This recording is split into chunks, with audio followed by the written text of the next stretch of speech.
जय श्री कृष्णा। राधे राधे। श्री शिवाय नमस्तुभ्यम। दोस्तों, कैसे हो आप सब? आए हो आप सब अच्छे होंगे, खुश रहें, मस्त रहें, स्वस्थ रहें। जैसा कि आप सब जानते हो कि महाशिवरात्रि आने वाली है, तो आज हम आपको महाशिवरात्रि का एक ऐसा चमत्कारी उपाय बताएंगे जिससे शीघ्र भगवान भोलेनाथ की कृपा आप सब पर बनी रहेगी। तो बने रहिएगा हमारे साथ इस। सबसे पहले आप सबको महाशिवरात्रि की हार्दिक शुभकामनाएं। आप सब जानते हैं महाशिवरात्रि का पर्व भगवान भोलेनाथ की वर्षगांठ के रूप में मनाया जाता है। इस दिन भगवान भोलेनाथ माँ पार्वती का विवाह हुआ था। तो इस दिन भगवान भोलेनाथ की असीम कृपा अपने भक्तों पर बरसती है। शिव पुराण कथा के अनुसार महाशिवरात्रि के दिन भगवान भोलेनाथ से भक्त जो भी वरदान मांगते हैं उन्हें भगवान भोलेनाथ शीघ्र प्रदान करते हैं। तो इस महाशिवरात्रि पर्व पर आज हम आपको एक चमत्कारी उपाय और बताएंगे जो कि त्रिवेणी जल से करना है आपको।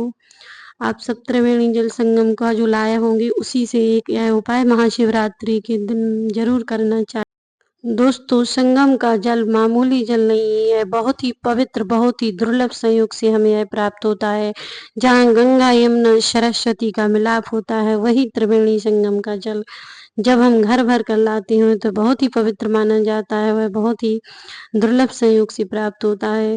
जहाँ लाखों की संख्या में श्रद्धालु त्रिवेणी जल में स्नान करते हैं, संगम में स्नान करते हैं, तो उनकी साधुओं की तपस्या का फल भी हमें वह जल के रूप में प्राप्त हो जाता है। और जहाँ पर वह स्नान करते हैं वह त्रिवेणी की रज भी हमें, वह पवित्र रज भी हमें साधु संतों की तपस्या का फल प्रदान करती है। इसीलिए इस त्रिवेणी संगम में नहाने का इतना महत्व महाकुंभ में बढ़ जाता है। जहाँ हजारों साधु संत तपस्या करने के बाद स्नान करते हैं और वहीं पर हम स्नान करते हैं तो हमें उनकी तपस्या का फल भी प्राप्त होता है।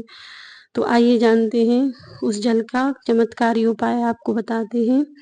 उस जल को एक लोटे में, जिस जल से हम भगवान भोलेनाथ को रोज जल चढ़ाते हैं, उस जल के लोटे में डाल। सबसे पहले हम वह गंगा जल जो त्रिवेणी संगम से लाए हुए हैं उसको उस जल के लोटे में डाल लेंगे और इसके बाद हम नॉर्मल जल से लोटा भर लेंगे। यदि आपके पास गंगा जल थोड़ा ज़्यादा है तो आप उस लोटे में सिर्फ गंगा जल ही भर सकते हैं। अब हम उस लोटे को लेकर भगवान भोलेनाथ के मंदिर जाएंगे। महाशिवरात्रि के दिन सुबह सुबह ब्रह्म मुहूर्त में जाएंगे और हम उस लोटे के जल को ले जाकर भगवान भोलेनाथ के मंदिर में सबसे पहले दरवाजे पर ही प्रणाम करना चाहिए और श्री शिवाय नमस्तुभ्यम या भगवान का पंचाक्षरी मंत्र ओम नमः शिवाय का स्मरण करना चाहिए। और इसके बाद वह गंगा जल ले जाकर हम भगवान भोलेनाथ के मंदिर में उनका अभिषेक करेंगे।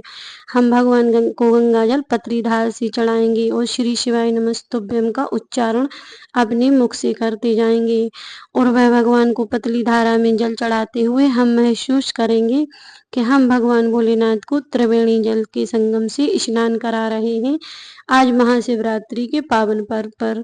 और फिर इसके बाद हम हाथ जोड़कर भगवान भोलेनाथ से प्रार्थना करेंगे कि हे प्रभु, हमने आपको गंगा जल से स्नान कराया है, संगम त्रिवेणी जल के स्नान कराया है, तो हे प्रभु, हे नाथ, आपको यह कैसा अनुभव हुआ है। और इसके बाद आप जो भी पूजा सामग्री बेलपत्र फूल आदि ले गए हो उनसे भगवान भोलेनाथ की पूजन जरूर करें और इसके बाद भगवान से हाथ जोड़कर प्रार्थना करेंगे, हे भोलेनाथ, हम आपका महाशिवरात्रि का व्रत धारण कर रहे हैं तो इसे कृपा करके स्वीकार करो।